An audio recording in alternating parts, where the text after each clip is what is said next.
You see the guy walking back here towards the double doors? His name is Gareth Ruddy. He's very shy. This guy trained all the boxes for this year's Battle of the Bay. So please give a round of applause for Gareth Ruddy. Every Tuesday, Thursday night, without a doubt, he was down there. Come on, Gareth. You're not that shy. I'd like to welcome us all to the Battle at the Bay. And this is our 8th year running this tournament. And again, we'd like to thank each and every one of you for coming here tonight. And I just want to let you know that most of the boxers you see here tonight have been training since January over at Core Boxing Club over at Randolph. And they've been sweating their asses off for tonight's event. So please, after every fight or before they come on, give them a big round of applause, because we're all here for the one cause, to help people in need. So thank you very much for all coming. And we're going to have our guests here to sing our Irish National Anthem and our American National Anthem. Please welcome into the ring Brian Boyce and Pauline Wells.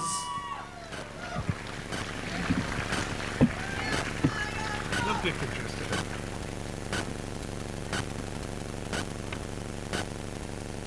Last year they jumped over the rope. I don't know why they're going under this time. All right, we're going to have Brian Boyce here from Carrigart, County Donegal, to sing our Irish National Anthem. So please stand for attention. Thank you. Shinna fianna fáil atá fial legerin Gwindar slú Hartjandar an igiún Fui vad vesir Shantir ar sincher fasta Ní aghar fan chirad na fintra Anokta him sa varna bhfuil le gan ar gil chun bhais nó síl le gan iscrea fui labad na biléir Shalif cani ar an na bhín. Thank you, Brian. I'll hand you over to Deputy Superintendent Pauline Wells for the American National Anthem. Oh, say, can you see by the dawn's early light what so proudly we hailed at the twilight's last gleaming, whose broad stripes and bright stars through the perilous fight o'er the ramparts we watched were so gallantly streaming, and the rockets wriggling, bombs bursting in air, gave proof through the night that our flag was still there. Oh, say, does that star-spangled banner yet wave o'er the land of the free and the home of the brave? Thank you very much, Pauline. Let's hear for Brian Boyce and Pauline Wells. Thank you. Listen, I was told I have to talk very slow because a lot of people don't understand me when I talk. But I do the best I can, because what happens is when I get excited I talk a little bit fast. But anyways, this is our 8th time. And I have to thank everybody for coming here tonight, because without you guys, we'd be talking to ourselves. We talk to ourselves most of the time anyways, and people think we're a wee bit soft, but the fact that you're here, we can talk to ourselves and you just happen to listen, so it makes it a lot better, you know. This is our 8th time doing this. And when you think about it, that's about 100 fights we've had over 8 years. And that's 200 people have given their time and their effort, and their friends have come with them to raise money for a good cause, and it's close to a lot of our hearts. Because I know myself, I was 38 years old, and a doctor told me when I was lying in bed, you've got cancer. Typical Irishman, I thought to him, you're shitting me, right? But nah, this fella was dead serious. But when I got out of that hospital, I had to go for treatment, and my friends were there for me. You guys were there for me, and between us, we're there for a lot of people. Over the last year, we have helped over 100 families. When I say we, that's everybody in this room. It's not just me, it's every one of us. And what yous have done.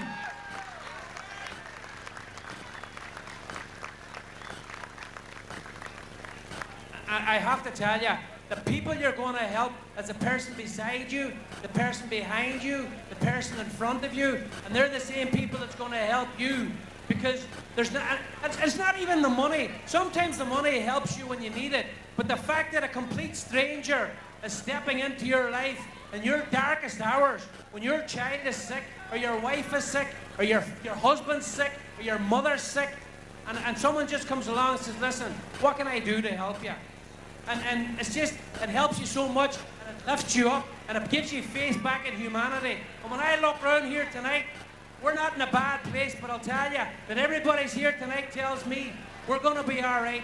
And anybody that's sick, all they have to do is know that we're here for them. So if anybody in this room tonight knows someone that is sick, knows someone that needs help, just talk to one of us, and we'd love to help them. Now, the first time I done something like this was 15 years ago. This is going to turn into why we're doing the 50-50. And when we were doing this, we had a fundraiser, and Kevin was there. All my friends were there, you know. We done a fundraiser in Quincy. And as the night went on, the boys got drunker and drunker and drunker. So then when you get a guy drunk, that's when you take advantage of him, you know. So we decided we were going to shave our heads. So there's one guy there, and I always had my hair short, so it didn't make a difference. But there was one guy there, he had a big, long head of hair, you know. And I said to myself, I'll fucking get you. So we went after him anyways, you know. And Kevin says to him, geez, you have to do it, you have to do it, you have to do it. But what I didn't know was the guy was getting married 3 weeks later. But anyways, we got him to shave his head. His wife, his girlfriend, his fiancée, whatever she was at that time, was bullshit. And all of a sudden, she wanted to cut my head off, not just cut my hair. But to me, that was what this was all about. And here we are 15 years later, and I have to pay that man back because that man's son right now is 3 years old. And about a month or 6 weeks ago, he was diagnosed, he had a brain tumor. And it was like, you know, we just had to do it. And there's so many people want to help them because Jarlath just, there was no question. I didn't even think he realized he was getting married 3 weeks later, you know. Didn't make a difference. Whatever you ask Jarlath is there. I've never met his wife, but I know she's a good person too. Because if she married Jarlath, she has to be a bit crazy, but she has to be a good person, you know.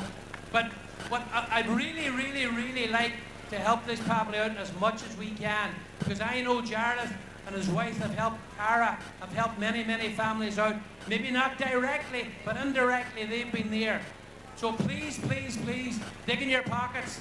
I mean, hey, you're going to make more money next week. Fuck it, you know what I mean? Do what we can tonight for this family. I see a lady down there looking saying, did he actually swear? It wasn't really a swear. It was what you heard. I didn't really swear. It's my accent, you know?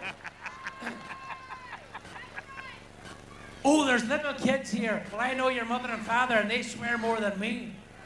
But anyways, Pam gave me a list, and I'm supposed to read out and thank everybody. But the problem is, I'm too vain to wear my glasses. So if I miss anybody, I'm sorry. I have to thank everybody for coming tonight. And we have to give a huge thanks to Gareth, Roddy, Michael Roddy, and Michael from TNT, and Timmy, they gave us everything, and it wasn't, they gave it to us because it's like everybody here tonight, they just wanted to help us, you know, and they want it, and they know that if the shoe was on the other foot, we'd be there for them. So this is 100% a team effort. I gotta go down the line a bit more. Thanks for all the fighters. They put in a long, hard winter training. They put in a long, hard winter begging of you guys, all their friends. And trust me when I tell you, without you guys, there's nothing in it. Because you guys are coming here, spending your money, encouraging them to come in here to fight. And thanks. I just have to thank you. And I'd have to thank all the families of all the fighters that put up with it. Because every night as we leave the house, I know my wife looks at me and says, Jesus, are you away tonight again? It's over now, I'm back. And before I go, we've in the last year we've got hooked up with Dana-Farber. And without Dana-Farber, they're one of the leading cancer hospitals in the world. And we've got someone here from Dana-Farber tonight, Joe Shabbat. I'd like Joe to say a few words and let it know what you guys are doing, where your money's going, and who we're helping. Because other than that, it's just me talking, you know. And you literally don't understand half of it. But I think I'm talking fast again. But here's Joe. Joe speaks regular, so you'll be able to start listening again, you know. For the kids, if they could all like. All right, back to English. Just go there together. My name's Joe Shabbat. I'm from Dana-Farber. I work in the pediatric oncology program. I think it was a year ago this month that we got connected with the APT Fighting Champs Foundation. And I'm so glad you're all here tonight. This foundation really is fantastic. I oversee a team of resource specialists, very much a social work role, but the role is strictly helping families with finances. A lot of our families struggle. The most common childhood cancer is acute lymphoblastic leukemia, 2 years of treatment. We have patients that are on treatment longer than 2 years. And what we see over and over again is the parents stop working. If they're lucky, they might have some paid time off. That often runs out. And our mission, that I think is very similar to APT, is to help our families keep a roof over their head, have food on the table, and gas in the car. You can have the best hospitals in the world, but you need a stable home. You got to be able to eat. You got to be able to get to your appointments. We see a lot of families that struggle. And really one of the biggest needs, when we refer families to APT, we're usually asking, you help them out with mortgage payments, you help them out with the rent payments. Everybody knows how expensive housing is here. And that's what our families struggle with. You know, we've always known, as you do, helping families with this is just the right thing to do, it's a nice thing to do. But there's research that shows now, if you don't help families with these things, you can actually affect treatment outcomes. People don't have a stable home. They've done studies on this. Kids don't do as well. They don't have as good survivor rates. So, what I like to say, it's a very nice thing to do, but it's really, for many of our families, helping with these expenses, really part of their treatment. So this foundation does a great job of doing that. We refer families to them, and it's really my pleasure to be here tonight to sing their praise. Thanks very much.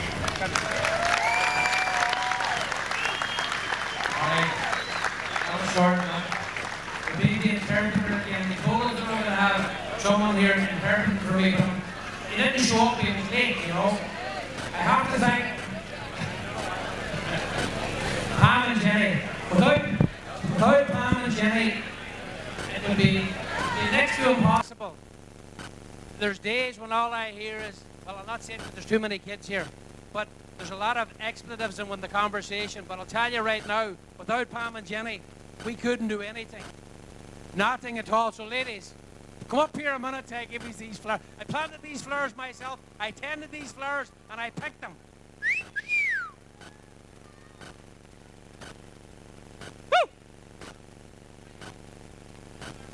Pam and Jenny got involved with us about 5 years ago.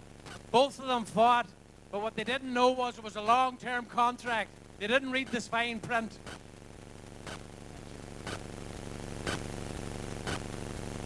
Come on, let's hear from them. Now, I'd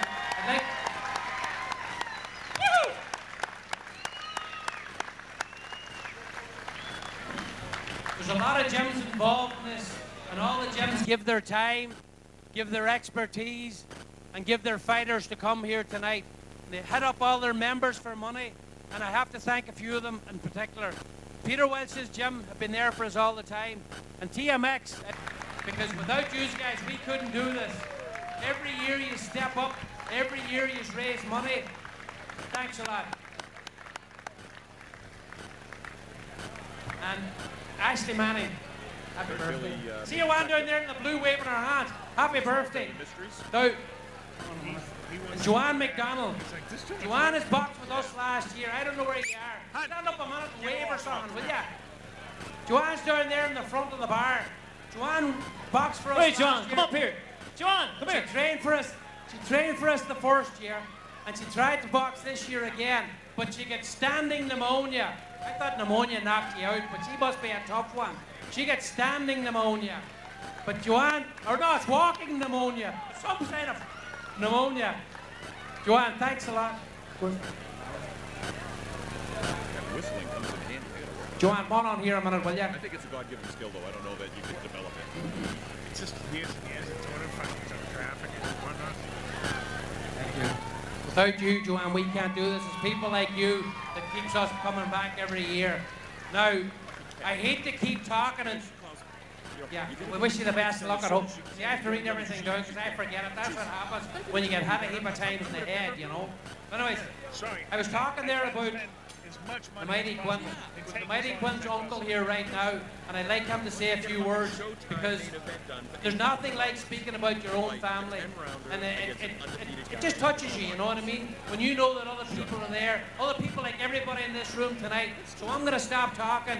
So I think this point, he might have a little bit of better English than me, but we'll see. We can take a vote after and tell us who's the best English. How's it going, sir? Thank you. The legend, Mr. Porter. How you doing, everybody, tonight? All good? Yeah? Can't hear you. Come on, all good. Even down at the bar. You all good? So I don't know now. So, as Mark said, it's good. Like, we do these things. We've always done these things, and I know all your faces, and I know all the people on camp. Mark, everybody for raising money for people. And it's like my brother Jarlath said, it wasn't until it hit him, you know, it hit him. He's raised money for every cause. If you go down to Paddy Barry's or when he worked at the Holy Ground, he used to raise money for everybody. Tara was the same, but it's just when it hits home, you get that feeling that that's what it's all about. And these people here tonight are fighting against a disease that is fighting us. It's something that's killing us, and it's something that we need to fight. And we need to fight it so that no other family has to go through the pain and the suffering that we go through. And that's what we're here for tonight. We're trying to fight that. We're trying to fight everything, and we're trying to make it a little easier on the families and stuff. Now, Quinn was only the day after his 3rd birthday when they found the tumor in his brain. But the thing is with Quinn is, you know, the thing is with Quinn is, Quinn's a fighter. Quinn's a fighter. Quinn's always been a little, yes. He's always been a little fighter. And I think it's because God said, hey, buddy, you're going to need a little bit of extra strength. And he gave it to him in spades. So I thank you all for coming here tonight. Not just for Quinn, but for all of it, to fight cancer, to fight the fight. And I thank Mark for everything, for all of it, the stage, the ability to do this. And I thank you all for coming. And we're going to fight this together, all right? Come on! Let's hear for Jude Waters. Thank you, Jude.